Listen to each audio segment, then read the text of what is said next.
Hello and welcome back to another video. Here we are going to solve the last three questions of the May-June 2019 970962, that is statistics 1. Here is the fifth question. Mariam has 7 sweets in a tin, 6 are toffees and 1 is a chocolate. She chooses one sweet at random and takes it out, means it is without replacement. Her friend adds 3 chocolates to the tin.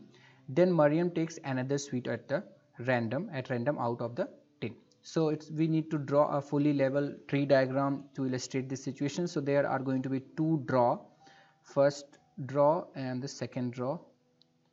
So in the first case, when we had there are two possibilities, for one is for toffee and one is for chocolate. So there were 6 toffees, so the probability to get the toffee in first draw, this probability is 6 over total, that is 7, and for chocolate it is 1 over 7 because there was only one chocolate. And now the second draw, for the second draw again we are going to calculate, but before that it is being added, 3 chocolates has been added because her friend has added these 3 chocolates, and there were 6 toffees, one has been taken out without replacement. So again for toffees and chocolate, so there are going to be 5 chocolates, and now one toffee has been removed, so altogether there are 6 sweets, but 3 is added, so there are going to be 9. So 5 over 9. And chocolate, there was only one chocolate earlier, now only the 3 chocolates are added, so there are 4 chocolates, so it is going to be 4 over 9 because one toffee has been removed. And for the second branch, you can see that one chocolate has been removed, so there are 6 toffees still and total of 9, and one chocolate has been removed but 3 is added, so there are 3 now out of 9. So this is the fully labeled tree diagram. We can write at the last as the probability T T T C C T and C C, and their probability as well. 6 over 7 into 5 over 9, 6 5s are 30 over 7 9s are 63, and here it is 6 4s are 24 over 63, here it is 6 over 63, and here it is 3 over 63. Sorry, it is 9, not 3, not 6. So this is the first question. Now the second question, we can see here, draw up the probability distribution table for the number of toffees taken. Number of toffees taken, we can see from here, it is either no toffee, there is this case, or 1 toffee for these two cases, or 2 toffees at most. So we'll take these values as x is equal to, for x 0 no toffee, 1 toffee, or 2 toffee at most. So let's find out their probability, write down in below it. So for 0 toffee, t is equal to 0, no toffee, it is going to be only CC. So the probability of both the chocolate is going to be 3 over 63. So it is 3 over 63, and 3 over 63 because both are chocolate. And then for 1, either CT or toffee and chocolate. In these two cases only one toffee is coming at the last. So this is going to be 24 over 63 plus 6 over 63, that is going to be 30 over 63. So in this case it would be 30 over 63. And for 2 toffees it is going to be probability of TT, and we can see it is the first one, and that is 30 over 63. So it is 30 over 63, and that is going to be the probability distribution. We can write the last answer in the simplified form also. It is 1 over 21, here it is 10 over 21, and here also it is 10 over 21. And at the last we can check that in the sum, this probability of x is equal to x, the sum is going to be 1 over 21 plus 10 over 21 plus 10 over 21 is going to be 21 over 21, that is 1. So our probability distribution table is correct. So let's calculate the next question. And here's the third part. Find the mean number of toffees taken. Mean number of toffees here, because we have the distribution table for the number of toffees, so mean number of toffees means expectation of this x, where x is the number of toffees, 0, 1 or 2.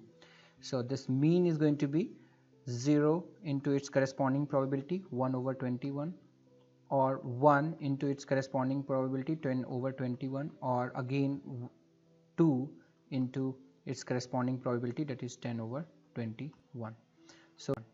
So we will get it as 0 plus 10 over 21 plus 20 over 21. So it is going to be 30 over 21, that is 10 over 7 divided by 3.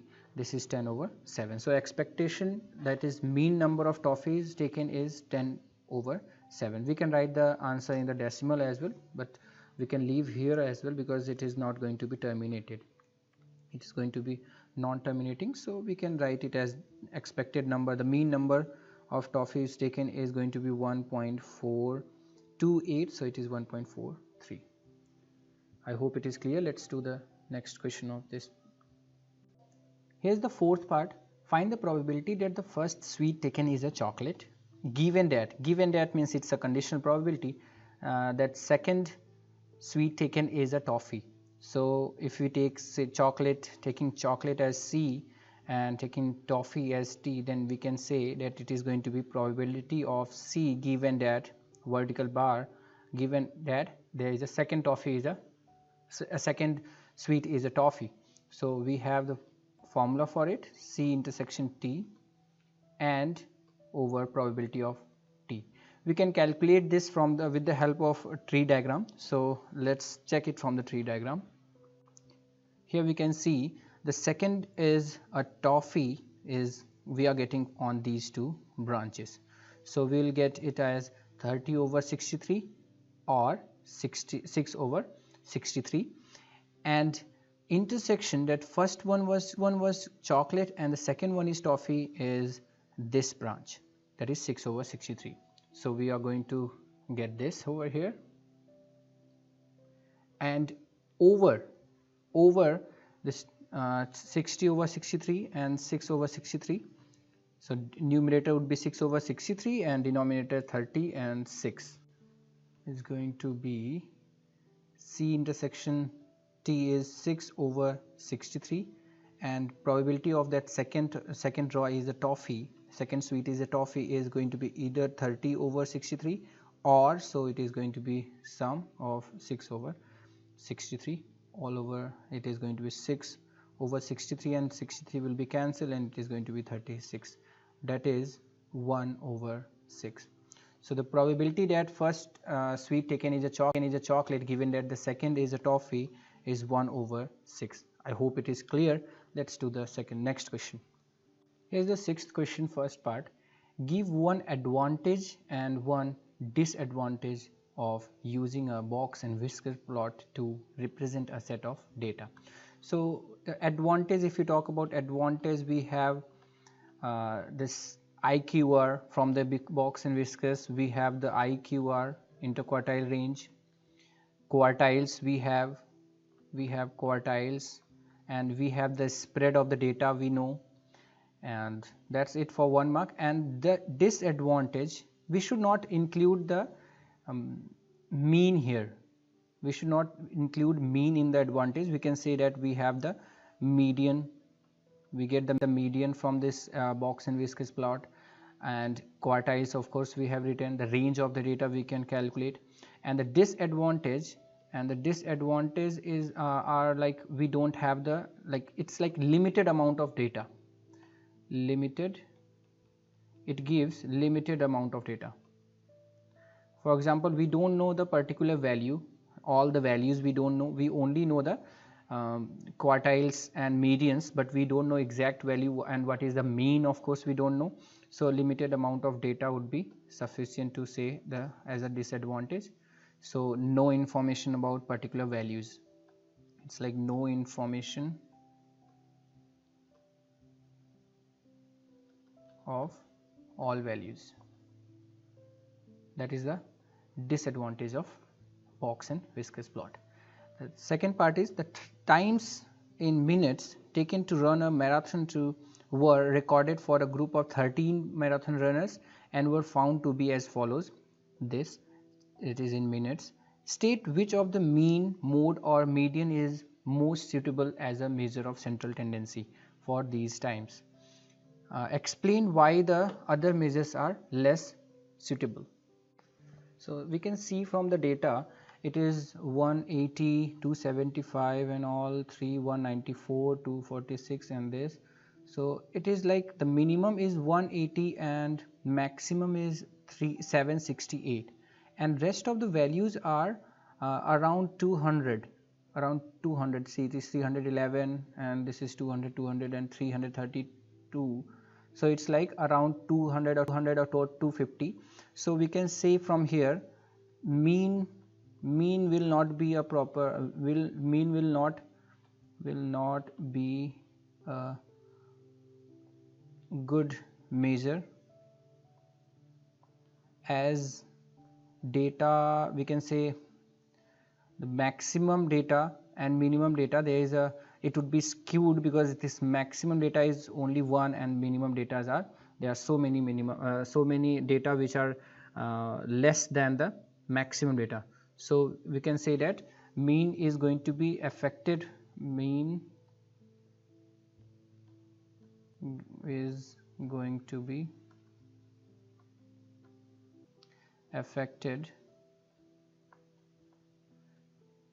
due to variation or due to maximum, that is 768. It is going to be skewed and not mode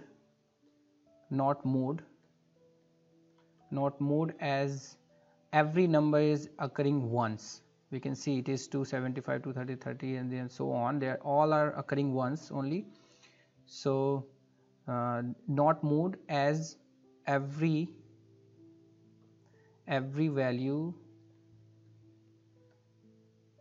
has frequency 1. So the only suitable measure of central tendency is median.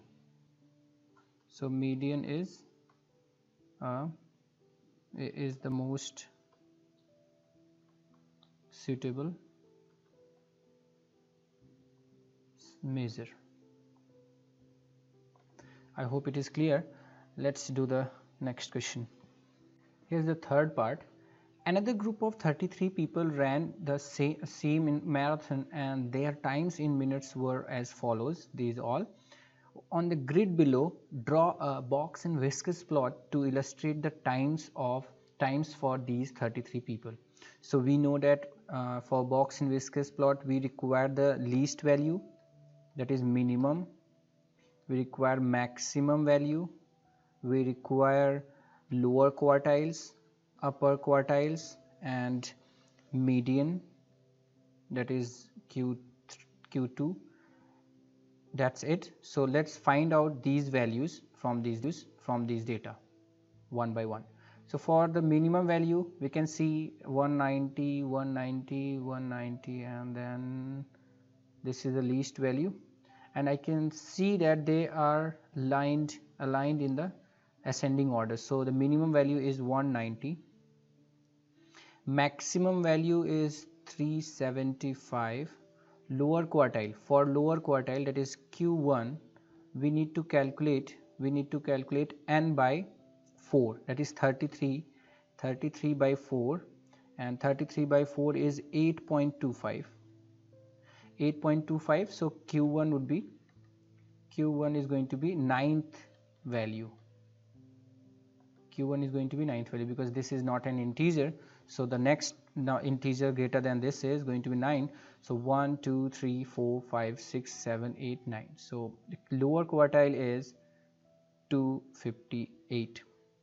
So upper quartile we can directly calculate, because if we have the lower quartile starting from here, the 8th value, then upper quartile would be starting from here and that would be the 8th value, and this is the 8th value from the last, and hence Q3 is going to be 327, and for the median Q2 it is 33 divided by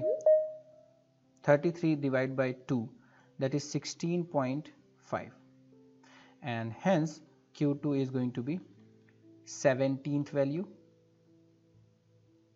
and 17th value is going to be, sorry, I think I said 8th value. It is the 9th value from here, from the last 1 2 3 4 5 6 7 8 9, and the 17th value, this is 11th, 12th, 13th, 14th, 15th, 16th and 17th, so it is going to be 280. So now we need to make the axis horizontal line with these values, and we'll mark these points and we make the box and whiskers diagram. So let's mark the points. It is 190 and the maximum is 375, and there is a gap of 1 2 3 4 5 6 7. So let's start with 100, I guess, because we can start from 150 also, because it is 190. So let's make it 100, 150, 200, 250, 300, 350, and this is 400. Now we'll mark the points. 190, 150, then it is going to be, there are 10 blocks, so it is going to be, 1 is going to be 5, so 5, 10, 15, 20, 1 2 3 4, so there are 5. Now there are 10, there is a gap of 10, so 190 would be this one, this point is 190, so the minimum value is 190. I'll mark it anywhere I can mark, but it is okay if I'll mark here. This is 190 bar, and then maximum is 375, so 350, 60, 70, and then it is 75, so we'll mark it here. And Q1 is 258, so 250, and this is 256, 260, this is 260, so 258 would be somewhere here, closer to the 260 side. And upper quartile is 327, so 300, 310, 320, 325, 330, so 25, and then 70, it is going to be lying somewhere here. And the last one is median, 280, 250, 60, 70, 80, so it would be here. Now we are going to make it as a box and whiskers diagram. So let's make it little bit bigger till here and down there till 3, and then we only require to make it bigger for upper quartile, lower quartile and median, not for the minimum and maximum value. So this is going to be box and whiskers plot for this data. So I hope it is clear. Let's do the next question. And the next B part is find the interquartile range for these values. So interquartile range, we know that it is going to be Q3 minus Q1, and Q3 is 327 minus Q1 is 258. So this value is 327 minus 258 is 69. So interquartile range is 69. I hope it is clear. Let's do the next question. Here's the 7th question. A group of 6 teenagers go boating. There are 3 boats available. One boat has a room for 3 people, one has room for 2 people, and one has room for 1 person. Find the number of different ways the group of 6 teenagers can be divided between the 3 boats. So it's like we have 3 boats and we are going to simply choose the students out of it, the kids, teenagers, and we fit in here. Like in the first boat, let's say it is A, B and C. In the first boat we have to choose the 3 people here, and for here it is 2 people, and this for the C boat, it is only one availability, so only one kid, one teenager. So the number of combination, the combination is going to be 6C3 here.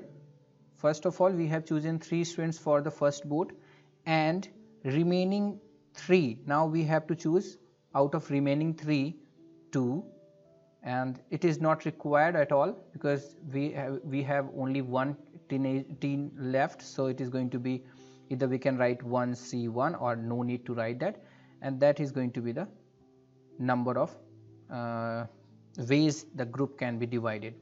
And we know 6C3 is 20 and 3C2 is 3 into 1, and that is going to be 60. So there are 60 ways we can distribute them among these 3 boats. So I hope it is clear. Let's do the next question, next part of this question. Here's the B part. Find the number of different 7-digit numbers which can be formed from the 7 digits 2, 2, 3, 7, 7, 7 and 8 in each of the following cases. First one is the odd digits are together and the even digits are together. So let's combine them and make it as 1. So for odd it is only 3 and 7, 7, 7, and for even it is 2, 2 and 8. So it's like we have 2 object to arrange. So we can arrange them in 2 factorial ways. Now we have to arrange themselves as well. So for the first thing, for the odd one, we have 4 factorial, 4 objects, and 3 are like, so divide by 3 factorial into, these are 3 numbers, so 3 factorials divide by 2 like numbers are there, so it is going to be 2 factorial. So that is the answer. We can calculate it as 2 into 4 factorial upon 3 factorial is only 4, and 3 factorial upon 2 factorial is only 3. So 4 3 are 12, 2 are 24. So there are 24 7-digit numbers can be formed in this, for this case. Let's do the next question. Second part, the 2's are not together. If 2's are not together, otherwise we have 2, 2, 3 and 7, 7, 7 and 1, 8. So we are going to find the total number of arrangement and then we will subtract when they are together. If we subtract the number of ways when they are together, then it is going to be then it will get only the ways where they will not be together. So total permutation for them is going to be 7 factorial divide by like terms, there are 2 2's, so 2 factorial, 3 7's are there, so it is going to be 3 factorial. So it is 7 into 6 into 5 into 4, 3 factorial cancel, and this is 2. We can cancel this, 3. 7 3's are 21, 21 into 20 is 42, and this is 420. Now we will subtract when they are together. It is total arrangement when 2's are together. When 2's are together, it means we can take this as one quantity, and then it is 1 2 3 4 5 6. So it's like arranging the 6 numbers in a row where 3 are alike, so it is going to be divided by 3 factorial, and 2 can also interchange their places, but it is going to be 2.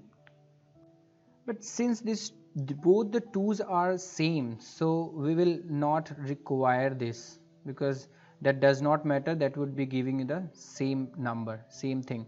So it is going to be the when 2's are together, there are 6 factorial upon 3 factorial ways. So total required arrangement would be 420 minus 6 factorial upon 3 factorial. We can calculate here, it is 6 into 5 into 4 upon 3 factorial cancel. So 6 5's are 30 and 34s are 120. So it is 300. So there are 300 ways by which we can put the 2's never together, where 2's are not coming together. So I hope it was of some help. That's it for this video, and this was the last question of this paper. So we'll meet again in the next video. Thank you so much.